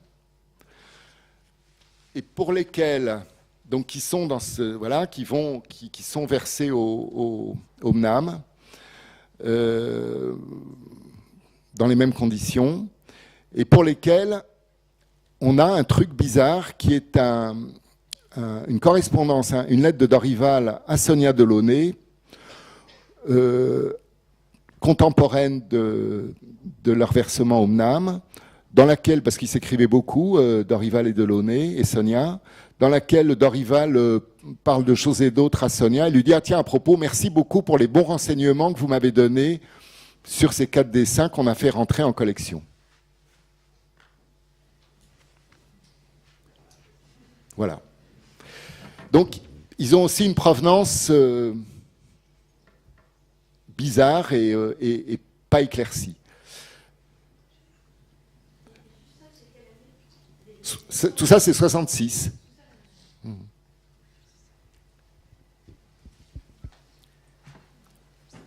Bon, autant dire que ce sont des choses qui ne se produiraient plus aujourd'hui. Est-il besoin de le préciser? D'autres questions, oui. Sur la vente aux enchères des biens de la Banque d'Algérie, ouais. C'est donc 64, c'est ça? Ouais. On ne sait pas à qui ça a été vendu. Non, parce que le versement n'a pas été fait aux archives de Paris, donc on n'a pas les PV de vente et les archivadaires de cette période ont brûlé. N'est-ce pas, Camille? Ouais. Ça fait partie d'un gros incendie d'archives de commissaires-priseurs qui a eu lieu au Havre, hein, c'est ça? Oui, c'est ça, au Havre. Camille est un de ceux que je dois remercier pour cette... On peut peut-être quand même mentionner que Étienne Ader était le principal commissaire-priseur pendant la période de l'occupation, actif à Douro. Oui, mais... Non, bon. mais là, on est en 64. J'essaie, mais c'est quand même aussi un élément... Moi, je trouve ça intéressant qu'en 64, c'est aussi Étienne Ader qui fait cette vente. Après, ça prouve rien, mais... Non. Ouais. Oui. Oui. C'est sûr. D'autres questions? Peut-être aussi par rapport à le récit, ce que nous a présenté Raphaël sur la vie de Hugo Simon. Oui. Juste pour savoir où on en est de la restitution du tableau de Pechstein à la famille d'Hugo Simon. Alors, on n'est pas en... Là, on ne peut pas dire qu'au MNAM, on soit dans une dynamique restitutive. On est plutôt là dans une dynamique de recherche. Mais à un moment, il faudra peut-être arrêter de chercher. La question, c'est vraiment une question de... Moi, je serais pas du tout opposé personnellement à ce qui soit... Moi, je voudrais essayer de comprendre ce qui s'est passé. Et je voudrais pas que s'il y a restitution, il y a achèvement de l'élucidation. Moi, ça m'intéresserait vraiment de savoir, en tant que conservateur de musée, comment ce tableau est arrivé au Palais de Tokyo. Je veux vraiment réussir à élucider ce nœud qui est assez désagréable.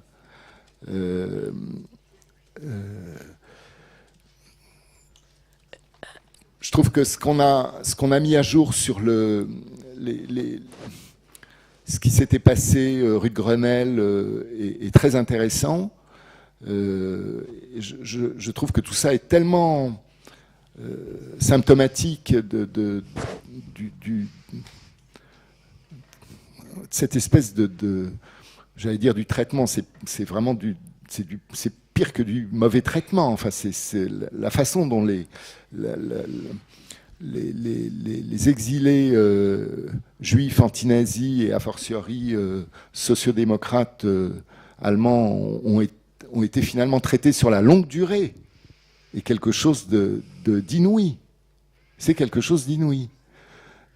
C'est comme si la Banque de l'Algérie avait presque la mémoire du camp d'Émile, si vous voulez. Vous voyez ce que je veux dire? Tu vois ce que je veux dire? C'est quelque chose de monstrueux. Et donc je trouve que, quelque part, moi personnellement, je serais favorable à ce que ce tableau porte la mention ancienne collection Auguste-Simon, parce que ça, c'est une certitude, mais que on poursuive les recherches encore un peu plus. Parce que je pense que du côté du CNAP, il y a moyen de savoir comment ce tableau est arrivé. Je ne peux pas croire qu'il n'y ait pas... Non? Excuse-moi, Isabelle, directement... J'ai une question pour vous deux, parce que dans de nombreux exemples de recherche de provenance, on sait que le dialogue entre la famille et puis des professionnels de la conservation, c'est ce qu'il y a de plus fructueux. Alors on a bien compris que Raphaël Cardozo avait commencé ses recherches familiales il y a déjà un certain temps. On a bien entendu que Didier Schulman avait été alerté par quelqu'un qui faisait le catalogue, notre collègue qui faisait le catalogue raisonné. Mais moi, j'aimerais bien savoir comment est-ce que vous vous êtes rencontrés et quels sont les premiers éléments que vous avez échangés. Si c'est pas indiscret. Je te laisse répondre. Non, c'est toi qui réponds. Mais non. Oui, je sais même. C'est allumé là. Oui. C'est vraiment un concours de. Oui, c'est un oui. hasard, hein, Non, c'est pas vraiment un hasard. C'est parce que moi j'étais partie la première fois à Moscou en 2008, il me semble. Donc, en poursuivant mes recherches sur la vie de Paul Westheim. Donc, je ne sais pas si c'était clair, parce que pourquoi ces écrits se trouvent là-bas, parce qu'effectivement, il y a eu double spoliation. Hein. C'était des papiers qui ont été spoliés à Paul Westheim dans son appartement parisien, d'abord par les nazis, et ensuite, les nazis ont tout emporté, comme par exemple aussi des papiers de Walter Benjamin. C'était le sort de ces exilés juifs allemands. Et on a pensé pendant 70 ans que tout ça, c'était perdu, détruit certainement. Et en fait, c'est seulement après la perestroïka que les premiers historiens ont découvert ces fameuses archives spéciales à Moscou. Et en fait, effectivement, là-bas, on trouve des papiers de Westheim, de Benjamin, de plein d'autres exilés, du Pariser Zeitung, le journal que vous avez vu, qui était le seul quotidien des exilés à Paris entre 33 et 40. Parce qu'en fait, les Russes, à la fin de la guerre, sont tombés en fait sur les fonds nazis, sur les archives nazies qui ont tout emporté. Et pendant 70 ans, c'était des archives secrètes uniquement accessibles au KGB. Donc, on peut aller jusqu'à Moscou pour trouver les traces. Et dans ces archives, j'ai trouvé donc cet inventaire, donc cette liste, pas vraiment un inventaire, mais liste de la collection Auguste-Simon, qui était amie de Westheim. Et donc Westheim, qui a organisé en 1938, je ne sais pas si c'est vraiment devenu clair, a organisé cette exposition, cette contre-exposition par rapport à l'Expo de Munich Art dégénéré. Et ensuite, il a été écarté du comité anglais. Donc la première expo a eu lieu à Londres, à la Burlington Gallery, et une deuxième, beaucoup plus petite, à la Maison de la Culture en 38, novembre 38 à Paris. Et donc pour travailler sur cette exposition, Westheim avait rassemblé des listes des amis, d'autres exilés, collectionneurs de l'art moderne et notamment de l'expressionnisme. Et donc, on a commencé à travailler, Didier et moi, je pense à partir de 2008. Il faisait partie aussi de mon conseil scientifique pour le colloque que je préparais à Moscou là-dessus. Et à un moment donné, on a échangé les documents. Et ensuite, je ne sais plus en quelle année, Raphaël m'a contacté, puisque tu savais que je travaillais sur Westheim. Oui. Et du coup, on a fait connaissance et à un moment donné, j'ai dit, il faut que vous rencontriez. Et on a déjeuné ensemble avec Angela Lampe, qui était ici présente il y a 3 ans, je pense. Donc ça s'est fait comme ça. Je voulais poser une question à Monsieur Auguste-Simon, justement, pour essayer de voir. Parce que, au fond, ce que je trouve intéressant, c'est qu'on a à la fois votre récit, et là, on a le point de vue de l'institution, on va dire, hein, en tout cas le Centre Pompidou en l'occurrence. Et je voulais savoir, puisque vous avez fait le récit justement de cette impasse dans laquelle vous vous êtes trouvé pour le cri de Munch, au fond, comment vous avez analysé et vécu au fond, la position du musée qui vous oppose une fin de non-recevoir, si j'ai bien compris, et comment vous l'analysiez, vous, à la fois dans vos contacts, dans la manière dont vous rencontrez l'administration, dans le récit qu'on vous fait de ça, au fond, à quoi vous êtes confronté à ce moment-là et qui vous mène à cet échec, au fond. Comment vous analysez-vous les choses, de votre point de vue?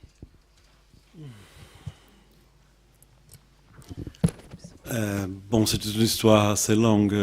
Je ne crois pas qu'on a le temps de parler de tout ça. Je peux dire, je dis dans mon exposition que je crois que le processus est aussi important que le résultat. Et c'est vrai ça. Je crois que ce que nous sommes en train de faire ici est très, très important. Quand Didier Schulman a découvert qu'il y avait ce lien entre l'histoire des guerres de mon arrière-grand-père et la Banque de l'Algérie et l'histoire coloniale française, je trouve ça complètement fascinant. Il y a là quelque chose qui doit être recherché plus profondément. Nous avons vous avez dit une fois les deux grands traumas de la France au XXe siècle. Et voilà un point en commun entre les deux. Je ne sais pas ce que ça veut dire, mais je dois qu'il faut rechercher. Je suis un chercheur, je ne suis pas chercheur de provenance, mais je suis chercheur et je crois que la recherche elle fonctionne d'une manière de nous expliquer à nous-mêmes. Pour moi, personnellement, ça a été comme ça. J'entends pas très bien. Donc vous considérez que le musée qui refuse d'entendre vos arguments pour le cri de Munch, par exemple, refuse de chercher au fond. C'est quoi au fond le problème? Oui, c'était une salle des ventes, mais donc il y a un refus de chercher quand même. Oui, c'est pas le cas maintenant. Oui, bien sûr. Non, mais je vous parle du Munch, là. Comment vous l'avez vécu? Est-ce que c'était un refus de recherche, un refus de quoi? De faire droit à votre argument, donc de ne pas vouloir aller au-delà de ce qui était dit. Comment vous l'avez vécu, ce rejet-là? Oui, je crois que chaque cas est différent. Chaque cas est un cas... il n'y a pas une règle. Les musées sont des institutions avec des personnalités, des structures différentes. Parfois, on fait des recherches pour mieux pouvoir ne pas rendre les objets. Il y a des musées, par exemple, j'ai eu cette expérience en Autriche. Ils ont fait des recherches très bien faites, mais la conclusion à la fin était, les recherches étaient là pour servir la politique qui était conçue avant les recherches. La recherche n'est pas neutre, la science n'est pas neutre, l'histoire n'est pas neutre. Alors nous avons la possibilité de connaître les cas, et après ça, il se pose une question de décision. Les décisions n'ont pas beaucoup de rapport avec les recherches. Le cas que nous avons vécu avec le York Castle Museum, la recherche a été intéressante, mais moi, comme historien, je dirais ne pas conclusive. Ils ont découvert qu'ils n'avaient pas droit au tableau. Mais la décision de restituer le tableau a été une décision politique, pas une décision basée en données scientifiques.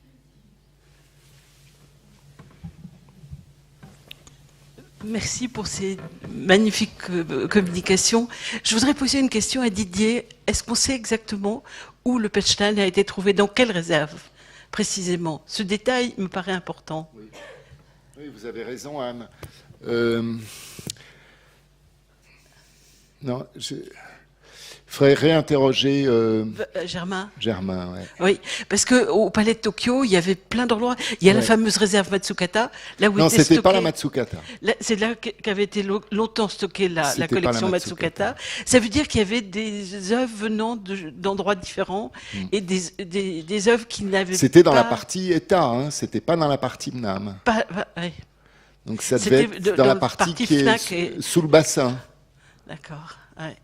Peut-être, si on arrive à creuser là-dessus, ça donnera peut-être des idées pour essayer. C'est un détail, mais un détail qui peut orienter vers des archives différentes. Juste ce détail-là. Oui, tous les détails comptent dans la recherche. On va retourner sur place avec Germain. Si... D'accord. Merci. D'autres questions? Non? Si. Vous avez encore des pistes sur d'autres œuvres de la collection Hugo Simon? Oui, beaucoup. C'était dans des centaines d'œuvres. Et nous avons des pistes de quelques-unes et d'autres non. Par exemple, si quelqu'un a une piste des Maisons Rouges de Kirchner, il faut me le dire.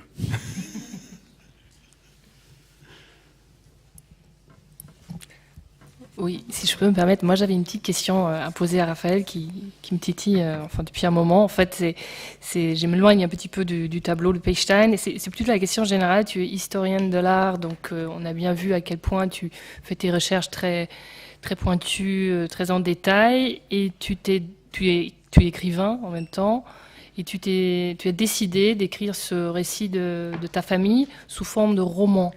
Alors, est-ce que tu as hésité à un moment donné? Est-ce que tu t'es dit, je vais vraiment publier un livre sourcé avec notes de pas de page pour qu'on puisse comprendre comment j'ai avancé ma propre recherche, ou d'office la décision était prise d'écrire une fiction? Bon, c'est complexe. J'ai toujours écrit fiction en parallèle à mon travail comme historien, mais les deux parties de mon travail étaient complètement séparées. Et j'ai essayé d'abord à écrire ce roman de la famille comme un roman, sans changer les noms, inventer des personnages, des situations. Ça n'a pas du tout marché, c'était un désastre. Alors je me suis décidé à la deuxième tentative de unir les deux méthodologies, de faire un roman, mais un roman basé en... Comment est-ce qu'on dit dans le cinéma, basé sur une histoire réelle. Alors, tous les épisodes dans le roman sont vrais ou vraisemblables. J'ai beaucoup recherché dans des archives. C'est un livre hybride. Il y a des gens qui aiment beaucoup, il y a des gens qui n'aiment pas du tout, parce que à cause de cette hybridité. Je trouve que je ne voulais pas, à l'époque, je me suis décidé à écrire sur l'histoire de la famille. Ce qui m'intéressait, c'était la psychologie, c'était la tête des gens. Je voulais rentrer dans la tête de mes grands-parents, de mes arrière-grands-parents, de ces gens que j'ai connus, que je n'ai pas connus, m'expliquer un peu la psychologie de l'exilé, du réfugié. Et à cette époque-là, je n'avais pas du tout d'expérience avec histoire de l'art allemand, avec les archives allemandes ou français. Tout mon travail comme historien de l'art était au Brésil, avec l'histoire brésilienne, avec des auteurs brésiliens. Alors, pour moi, j'ai pris la méthodologie que je connaissais de chercheur. J'ai pris l'expérience que j'avais déjà d'archives et je l'ai appliquée à un objet qui n'était pas mon objet à moi. C'était un objet, et je respecte beaucoup les chercheurs. Je n'aimerais pas du tout si quelqu'un qui ne connaît pas l'histoire de l'art brésilien se mette à écrire sur l'art brésilien. Alors, comme j'ai beaucoup de respect pour les historiens de l'art qui travaillent avec l'art allemand, au début, je me suis dit, je ne vais pas écrire l'histoire de l'art. C'est un roman, je vais seulement utiliser les méthodologies, les techniques, les connaissances que j'ai d'archives pour faire les recherches. Alors, je me suis trompé un peu parce qu'on ne rentre pas dans un archive de façon ingénue, innocente. On sort de l'archive différent de ce qu'on est entré. Et alors, je me suis... maintenant, pour la première fois, j'ai écrit non-fiction, histoire même, à propos de mon arrière-grand-père. Et c'est étrange. Je ne suis pas spécialiste en ça. C'est une position d'être dedans et dehors en même temps. Ce n'est pas une position confortable pour un historien. Je me sens... comme je suis allé, quand j'étais jeune, j'ai vu une conférence de Eric Hobsbawm où il parlait sur le défi d'écrire l'histoire de son propre temps. C'est quand il était en train d'écrire sur le XXe siècle. Et c'est très, très difficile. C'est très difficile d'écrire sur un sujet auquel on est attaché. On a des liens personnel, émotionnel. Alors, je ne veux pas écrire davantage à ce sujet. Il fallait faire ce livre-là parce que les archives, les photos sont avec moi, les papiers, c'est tombé dans mon col. Alors, je suis obligé à rendre ces choses aux autres historiens. J'ai fait une donation de la plupart des papiers relationnés à l'exil. J'ai donné à la Bibliothèque nationale de l'Allemagne. Ils ont un archive de l'exil. Et je cherche maintenant où je peux faire une donation des autres papiers qui sont toujours avec moi. C'est une responsabilité de transmettre ça à la mémoire, au patrimoine. Je ne crois pas que ça puisse rester avec moi et que ça puisse mourir comme une histoire de famille. Alors, pour cette raison, j'ai fait ce livre-là. Mais je n'ai aucune intention de poursuivre ces questions d'histoire allemande. Mon allemand est minable. Et il y en a des autres personnes qui en font maintenant. Avec la biographie qui sort cette année, je crois que comme on dit au Brésil, j'ai passé le ballon. et voilà, ça m'intéresse plus. Maintenant, je suis de retour à mon travail. J'écris sur la modernisation de l'art brésilien au début du XXe siècle, que c'est le sujet que je connais bien. Merci beaucoup. Une vraiment dernière question, rapide, parce qu'on a beaucoup dépassé. Il me semble bien que vous avez évoqué le nom de Willy Musenberg. Et Willy Musenberg, est-ce que vous avez travaillé? Willy Musenberg était quelqu'un de très important dans l'international communiste et après, vous savez qu'il a été exclu. Est-ce que vous avez travaillé sur les milieux de l'immigration allemande antifasciste dans les années 35, à partir de 35-36 à Paris, jusqu'à 40? Parce qu'à mon avis, vous trouveriez certainement des choses qui vous en apporteraient davantage. Je pense aux travaux de Gilbert Badia, je pense au colloque qu'il y a eu sur Musenberg, enfin, je pense à un certain nombre de choses. Il me semble, à vous entendre, qu'il y aurait vraiment des recherches à faire de ce côté-là et que voir les historiens de l'art et les historiens, pas de l'art, mais politique, parce que là, il y a certainement une interprétation entre ces milieux. Juste un mot, Michel. Denise Verneret, qui était là tout à l'heure et qui est partie, et qui est la grande historienne de Freundlich, aurait pu intervenir pour dire que Hugo Simon, par exemple, est une personnalité centrale pour avoir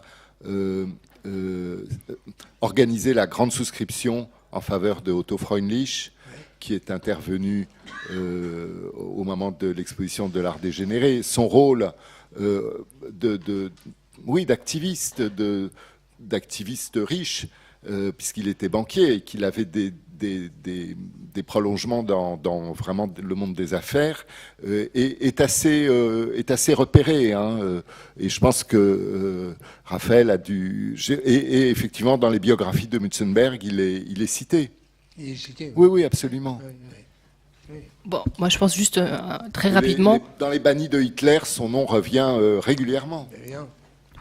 Je pense qu'évidemment ça c'est une piste centrale et je pense justement c'est là aussi la raison pour laquelle on a fait connaissance, parce que moi je viens de la recherche sur l'exil germanophone en France, d'autres aussi, donc je pense que ce lien entre l'exil antifasciste et leurs activités notamment à Paris dans les années 30 c'est absolument central. D'ailleurs tout à l'heure on s'est posé la question avec Raphaël où se trouve, peut-être quelqu'un d'entre vous le sait, où se trouvent les archives du PCF, puisque la maison, alors l'exposition 38 a eu lieu à la Maison de la Culture, boulevard Arago, et à ma connaissance, c'est tout.